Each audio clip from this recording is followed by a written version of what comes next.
Alaikum. Alors aujourd'hui je reviens pour vous lire une série de lettres authentiques et de traductions authentiques, même avec des références d'archives et des dates précises concernant les correspondances d'Abdelkader, les correspondances aussi des militaires de France, des militaires français lors de son arrestation.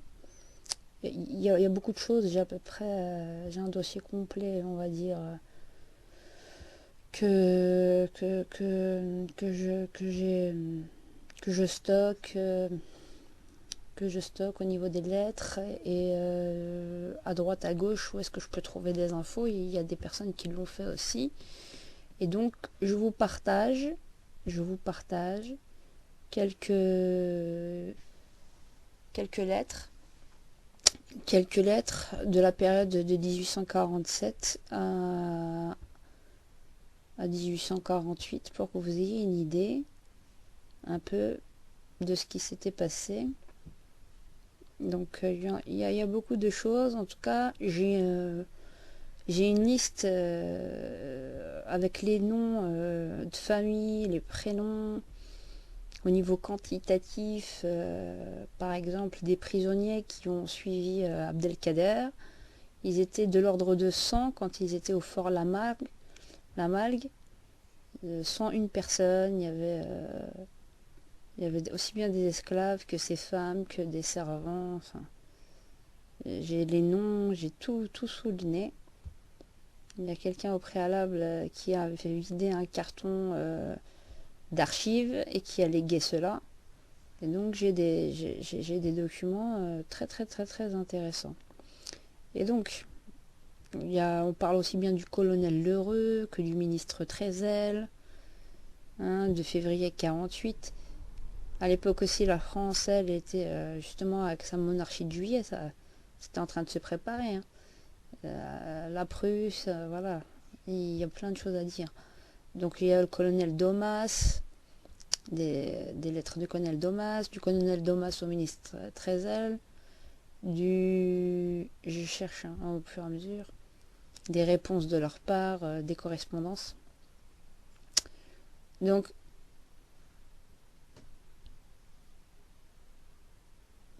alors, je remonte parce que j'ai beaucoup de lettres. Il y a beaucoup de lettres, beaucoup de correspondances. Je cherche la date. Ce qui avait retenu mon attention. Enfin, il y a tout nous retient notre attention parce que là, on peut comprendre bien ce qui s'est exactement passé. Mais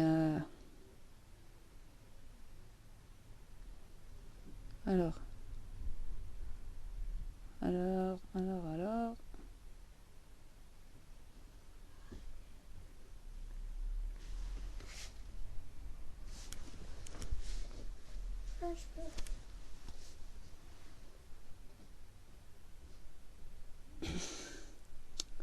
Je vais la retrouver, la lettre. Patientez un petit peu. Moi, je vais la refaire. Voilà, attendez. Ah, voilà. Alors, la lettre 9, avec la référence 109-0400/01/02 du 11 janvier 1848 de l'émir Abdelkader au ministre Trézel. C'était écrit au crayon à papier tout en haut le 11 janvier 48. Ministre de la guerre, cabinet des ministres, louange à Dieu unique. Abdelkader Ben Mahieddin.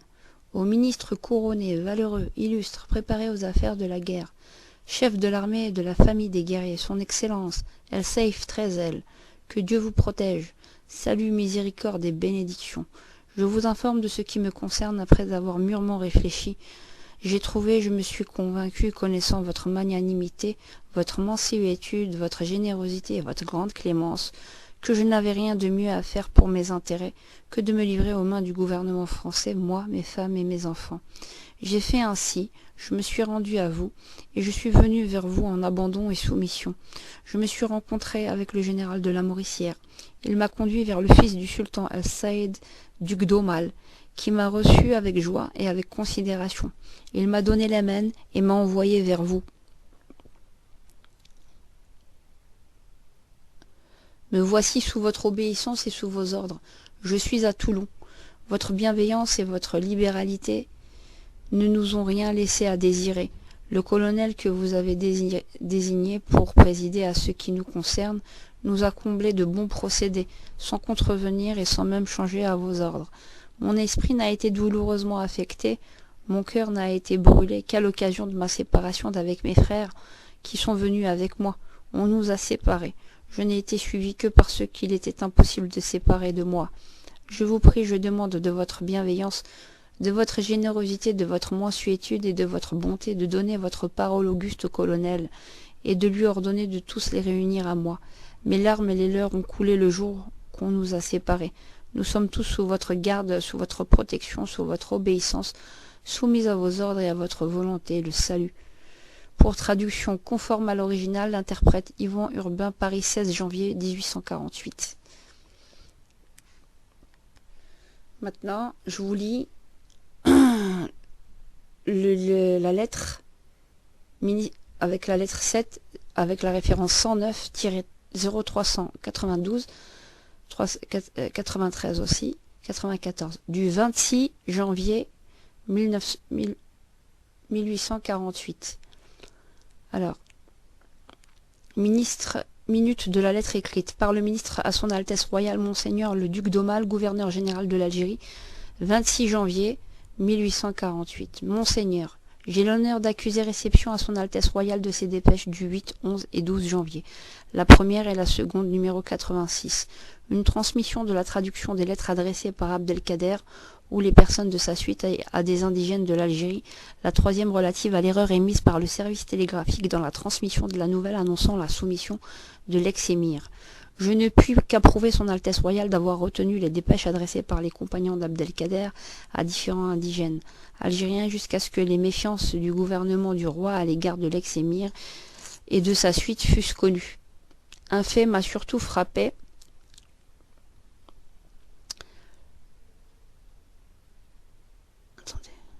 Un fait m'a surtout... Qu'est-ce que je disais ?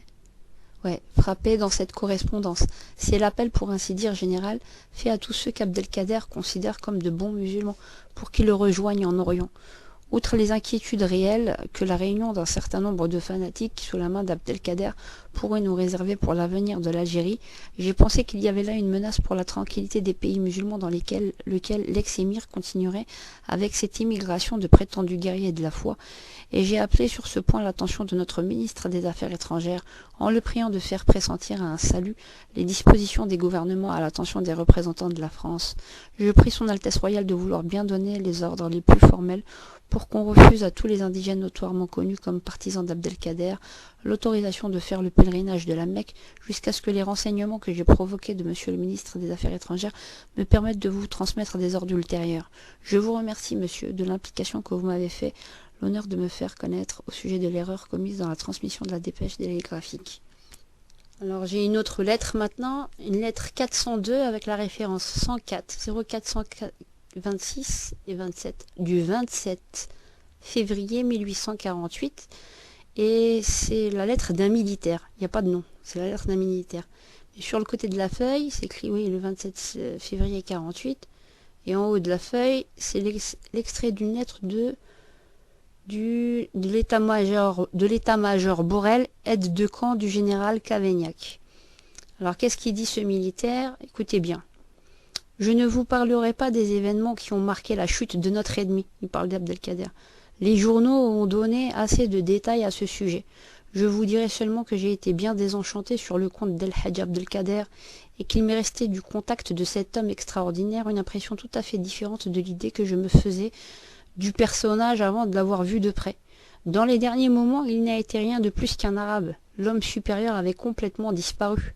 Pas une de ses paroles ne mérite d'être rappelée. Il n'a dit que de banalités avec lesquelles on mène les arabes et qu'on trouve dans la bouche de tout arabe qui vient faire sa soumission. Vous les connaissez, ce sont des sentences que la plupart ne comprennent pas, qu'aucun ne suit et que nous trouvons superbes, bien qu'elles soient vieilles comme le monde, parce que le langage arabe leur prête un je ne sais quoi de nouveauté. Il a employé tout son temps à Nemours, à faire vendre et à brocanter quelques chevaux, mulets et guenilles. Les idées, dans ce moment suprême, ne se sont pas élevées plus haut. Vous allez en juger. Le lendemain de son arrivée, il a fait au général de la Mauricière une demande qui a révolté tout le monde. Vous connaissez Kadda Ben Hachmi, l'ara de la cavalerie et l'un des plus fidèles compagnons d'Abdelkader. Kadda Ben Hachem était arrivé à Nemours le 22, avec environ 130 cavaliers débris respectables, de ces infatigables cavaliers qui ont suivi partout leur chef et lui ont tout sacrifié. Eh bien, Abdelkader ne demandait rien de moins que de prendre tous leurs chevaux et de les vendre à son profit. Ces cavaliers ont été instruits de cette démarche et dans leur indignation, ils ont laissé partir Abdelkader sans le voir. Ils ont dû avoir de nous une opinion bien différente, car après l'embarquement, on leur a rendu leurs armes en leur laissant leurs chevaux, et le général Cavagnac est parti la nuit même avec eux pour escorte pour se rendre à Nédroma. Si ce fragment est rendu public, prière une canon de ne pas citer mon camarade Borel. Une autre lettre, lettre 331, référence 103 0421, du 14 mars 1848. L'interprète, c'est Urbain. Ça a été renvoyé au cabinet. Deux lettres adressées à Abdelkader par son parent Ahmed Ben Abou Talib, réfugié au Maroc. Il lui dit qu'il a bien fait de se confier à la générosité de la France et qu'il ne doute pas qu'on leur permette de se retirer en Orient. Ces considérations très longuement développées ne sont pas de nature à agir en ce moment d'une manière favorable sur l'esprit d'Abdelkader. Je trouve qu'il ne convient pas d'envoyer ces lettres à Alexémir, elles doivent être retenues. Lettre 326, référence 103 0403 404, du 18 mars 1848, le serment d'Abdelkader au gouvernement provisoire. Troisième serment. Louange à Dieu, rien n'est durable si ce n'est son règne. Aux appuis solides de la République. Après la manifestation de mes sentiments d'admiration pour vos personnes, je vous dirai que j'ai revu le citoyen Olivier, que j'ai eu avec lui un long entretien dont il vous fera part. Je viens vous donner une parole sacrée et qui ne doit après elle laisser aucun doute dans votre esprit.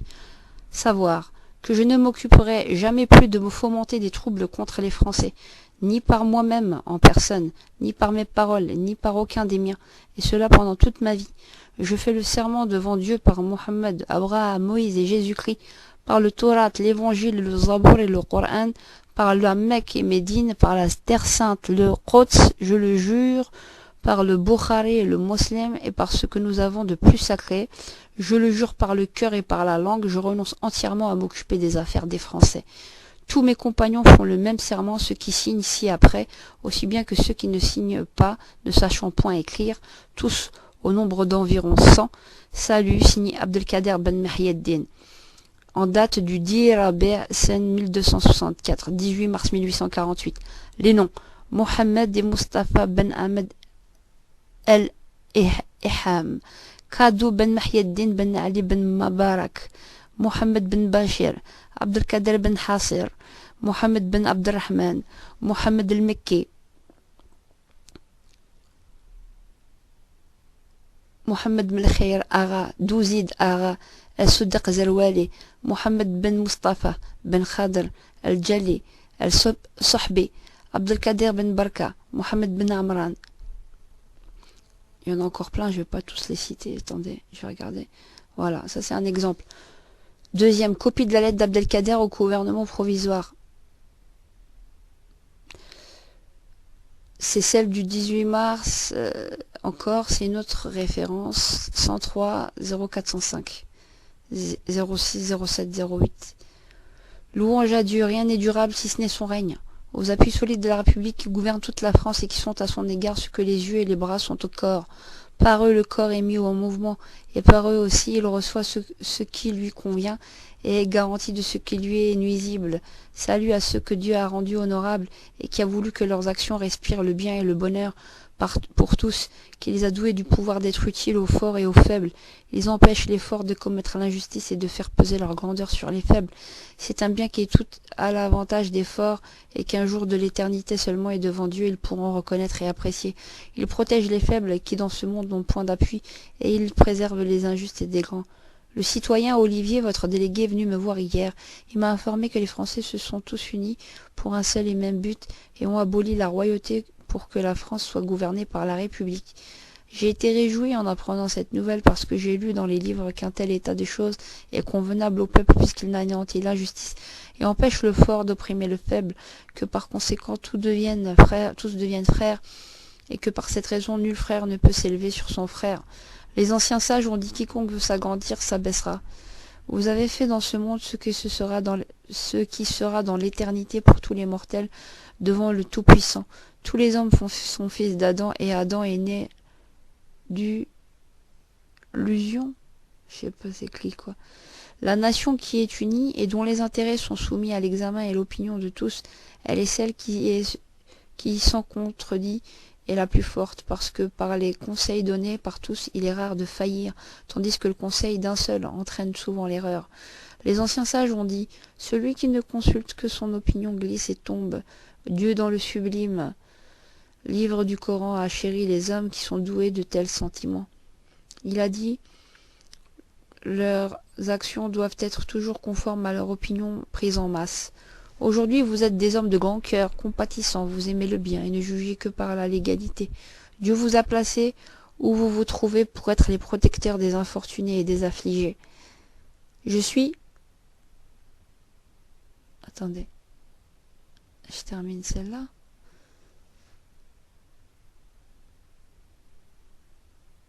Allez voir.